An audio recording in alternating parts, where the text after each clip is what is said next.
Ok. Alors, bah, c'est intéressant. Si, d'accord, ok. Donc, si vous déménagez, vous êtes l'amoureux. Ok. Maintenant, on va poser la question. Donc, quelle carte vous représente si vous ne déménagez pas? Parce que c'est intéressant, c'est la comparaison. Le jugement. D'accord, ok. Bon.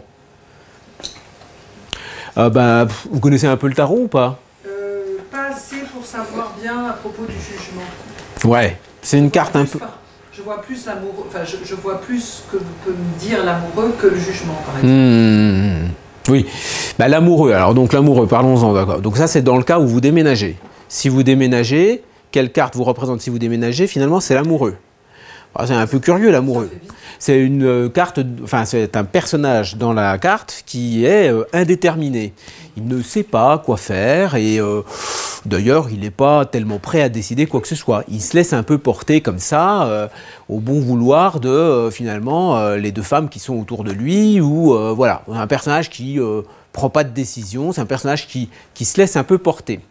Mais c'est un personnage qui est hésitant en même temps, qui est un peu partagé entre A et B, entre ces deux femmes. Et qui attend que ça vienne de l'extérieur. Voilà. Alors moi, ça me donne un peu cette impression comme ça, si je puis me permettre, que si vous déménagez, on a l'impression que y a toujours une incertitude quelque part. Il y a toujours une indétermination. Un peu comme s'il y avait un risque pour que, en ayant déménagé, vous ne sachiez pas bien si, finalement, vous avez bien fait de le faire ou pas.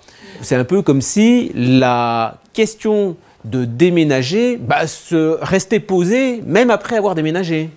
Donc ça me fait penser un peu, parfois, vous savez, la situation, on arrive quelque part, on emménage, et puis finalement, à peine arrivé, on se dit qu'on va redéménager déjà. On croit qu'on a pris une décision, puis finalement, on regrette l'endroit où on était, on se dit, finalement, j'aurais peut-être dû repartir. Enfin, vous voyez, ça fait un peu penser à ce genre de situation. Bon, puis alors, vous avez tiré le jugement. Bon, alors, le jugement, oui. J'aime bien dire que sur le jugement, ce qu'il y a à voir, c'est une résurrection. Hein, c'est un personnage de dos qui sort de son tombeau, accueilli par les deux autres. Et tout ça, eh bien, effectivement, avec cet ange qui apparaît, qui a l'air de bénir, où il annonce l'arrivée de Dieu. Hein. En fait, le jugement fait évidemment référence au jugement de Dieu. C'est pas tellement forcément pour juger, entre parenthèses, c'est Dieu qui revient. C'est une carte extrêmement transcendantale, d'une certaine façon. Bah oui, parce que finalement, c'est quand même une résurrection qui se passe. Donc, c'est un retour à la vie. On était mort, on revit. Et en disant ça, par rapport à votre question, vous voyez, l'analogie, c'est ça. C'est quelle carte vous représente si vous restez? C'est ça, en fait, qu'on a posé. Si vous ne déménagez pas. On a l'impression que vous ressuscitez.